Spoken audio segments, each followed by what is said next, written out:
You only can hear from 20,000 megahertz, excuse me, from 20 to 20,000 megahertz. Your brain can only hear that much. Anything above and below. But do you know how much exists beyond those points?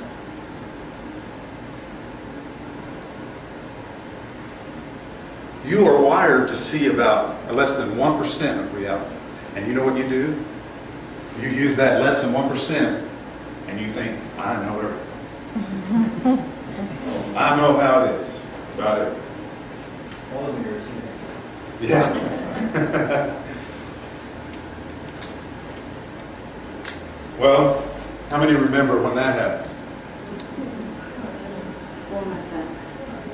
What's the little rhyme? Columbus sailed the ocean blue. Yeah, but it was in Columbus's day, right? Now, follow me here. If you lived in that time and didn't know anything that you know now, what would your eyes tell you? The world is flat.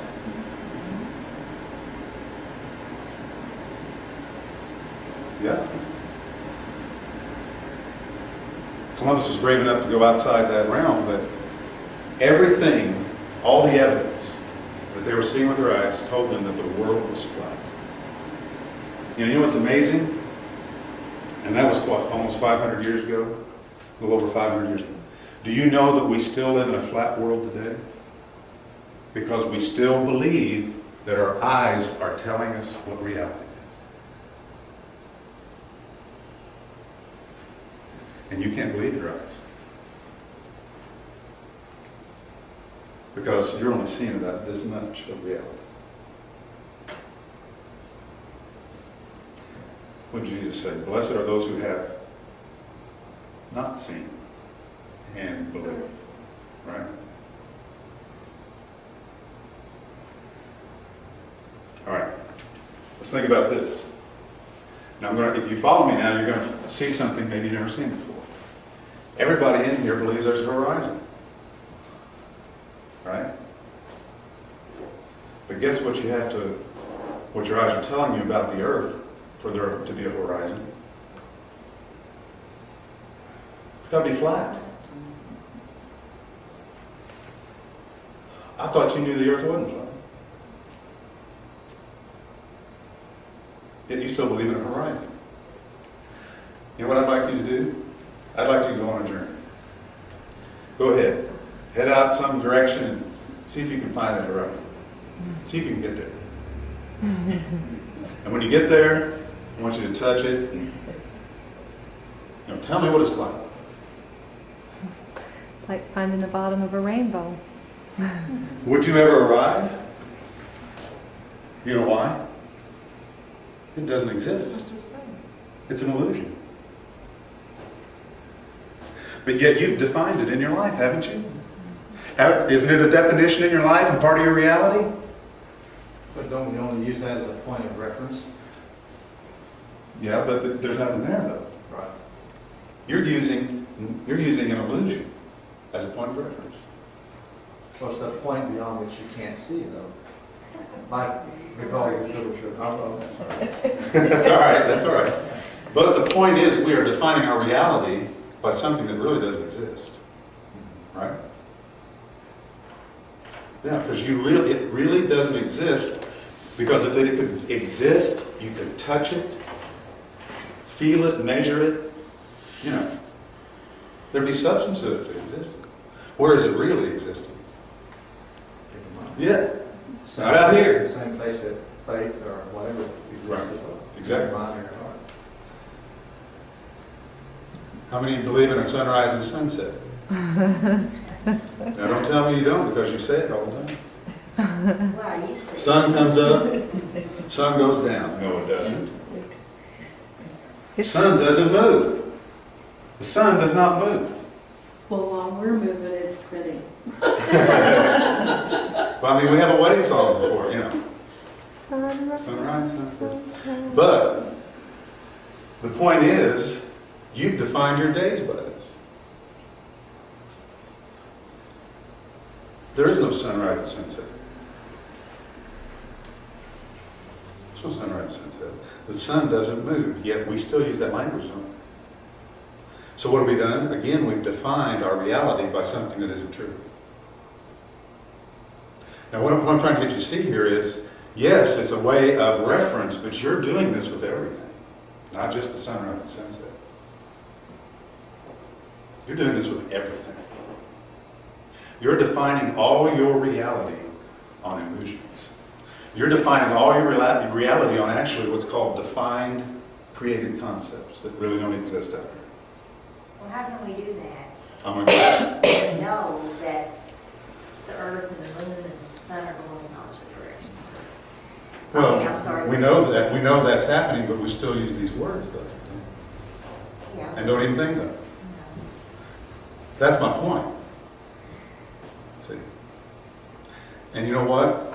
As you go down through the years, people think they've arrived and think they know everything, but they're still judging by their eyes.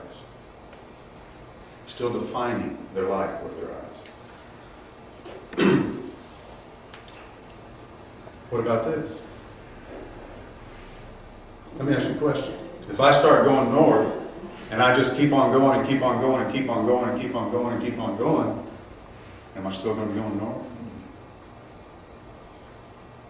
At some point, yeah, but I'm still going the same direction. How can I be going south when I'm still going the same direction? How can that change? Because the earth is round.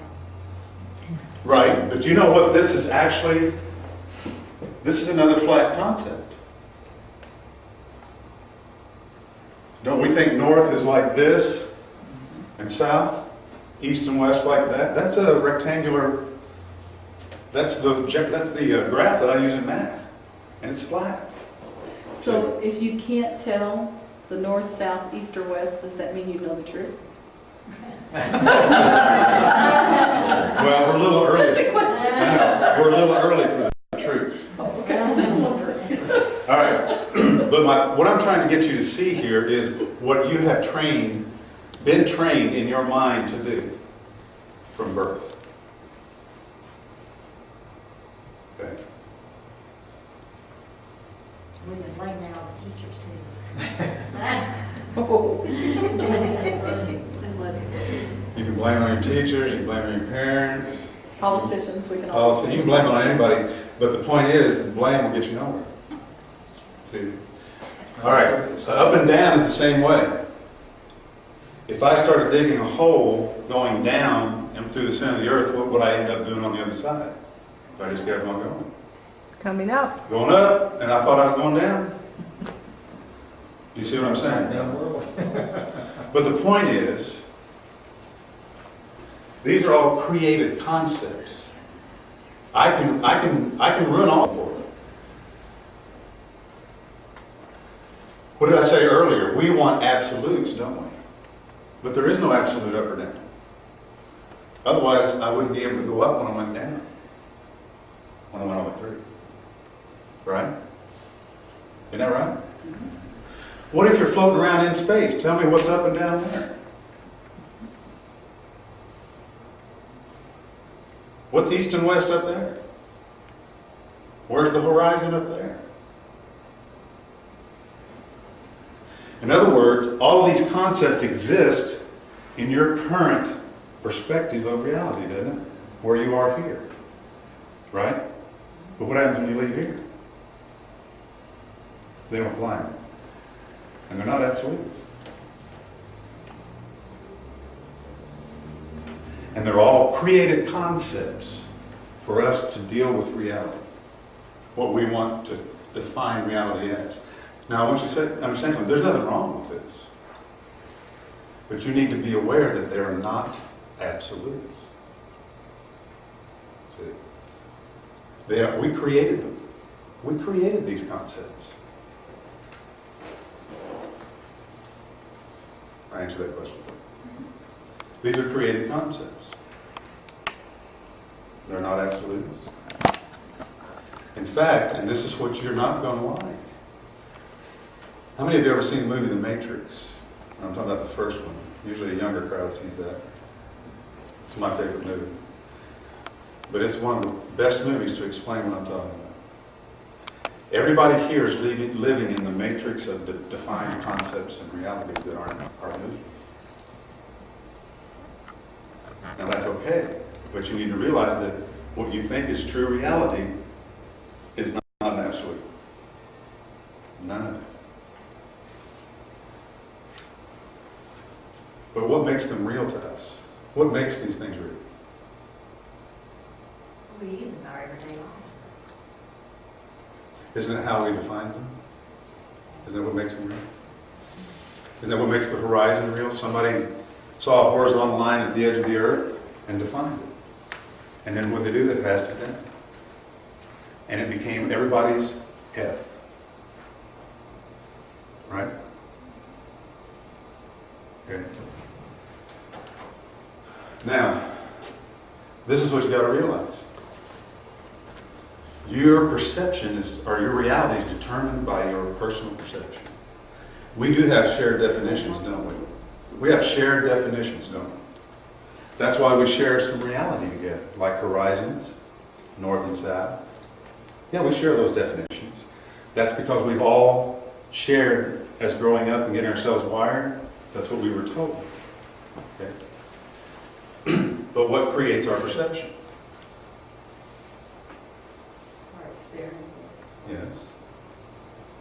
how what we see. And that's the problem. Some of your perceptions in here, there were only 3 S. What was the reality? And even after I told you what was true, what was the reality? You still saw 3. Now, what I'm telling you right now, some of you are having trouble handling, and that's okay. There's nothing wrong with that.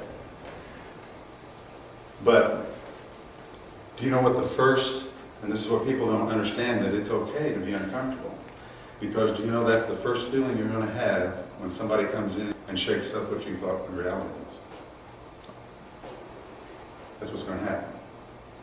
But what I asked you earlier, are you willing to let go of what you think is true to get what's really true? Would you be willing to do that? See?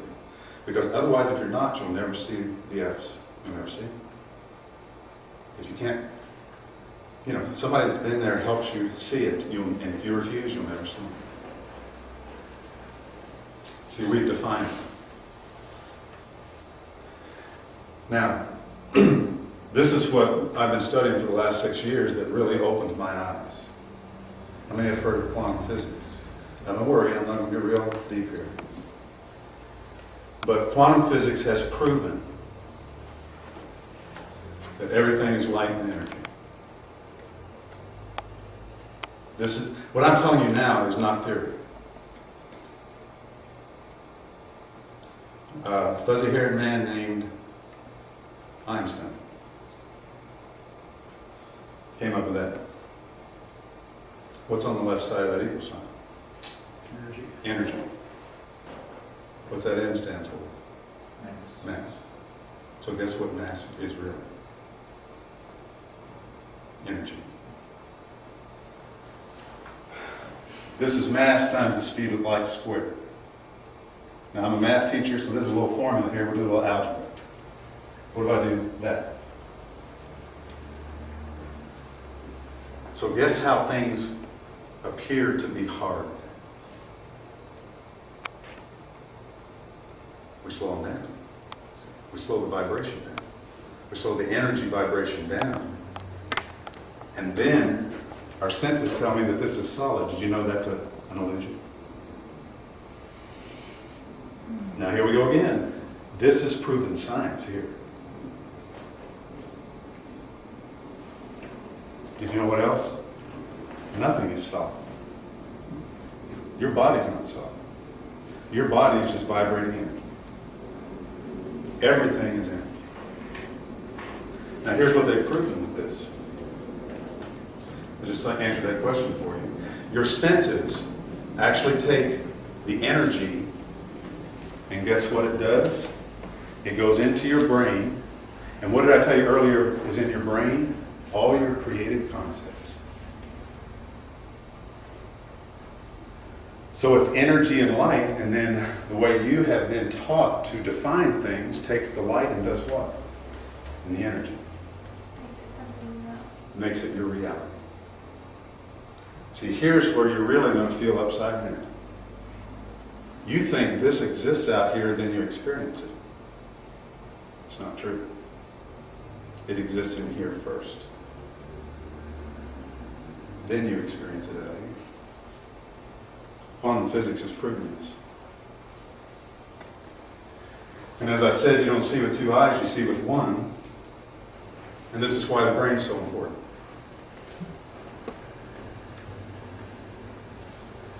Your thoughts change the physical. Your thoughts literally change physical reality.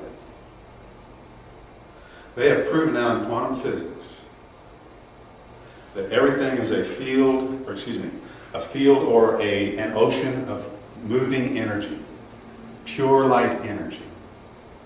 And do you know it doesn't become a particle reality until you look at it?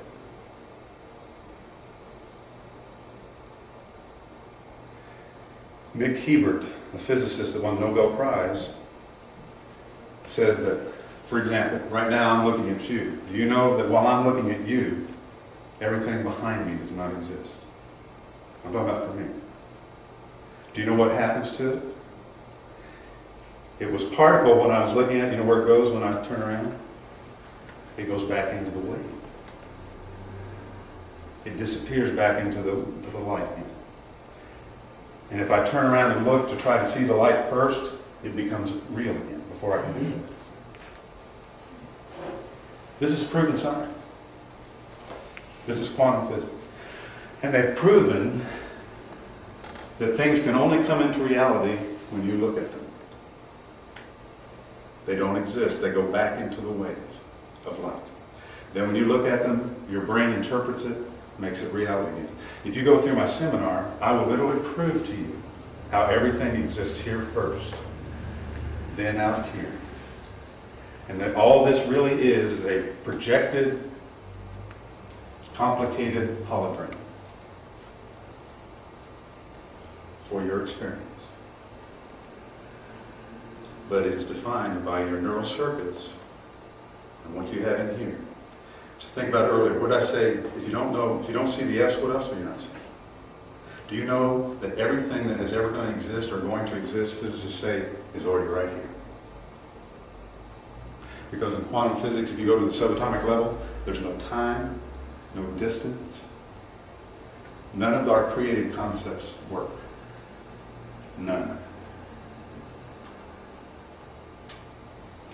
And they say everything you could ever think of that's going to exist is already here. Didn't the F's already exist? But you didn't see them until I showed you where they were. Now they exist for you. That's quantum physics. Guess what? Cure for cancer is already here.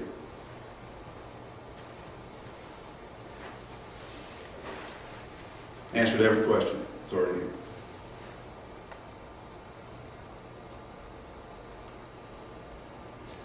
But you know what? Your eye is blinded by what you think is already the answer. Because you won't question it. Or you've been taught to believe that medical science has the answers. Right? I'm going to make a bold statement. Medical science is never going to find the cure to cancer. Because they're looking in all the wrong places. They're looking in all the wrong places. They're wired to look one way. And it's not there. Let's take a break. Don't you think we need a little break? Yeah, Sure. And then I want to show you a little movie that you're going to find very interesting. What the week? Because I know a few have. Should I turn off the Okay. lights for this? I think it'll be okay because Okay. this is off. It'll be okay. Well, remember what I said right before this, that thought changes physical things. All right. This is another one of those epiphany things that happened to me that I think you're going to enjoy when you see this. This is only about 6 minutes.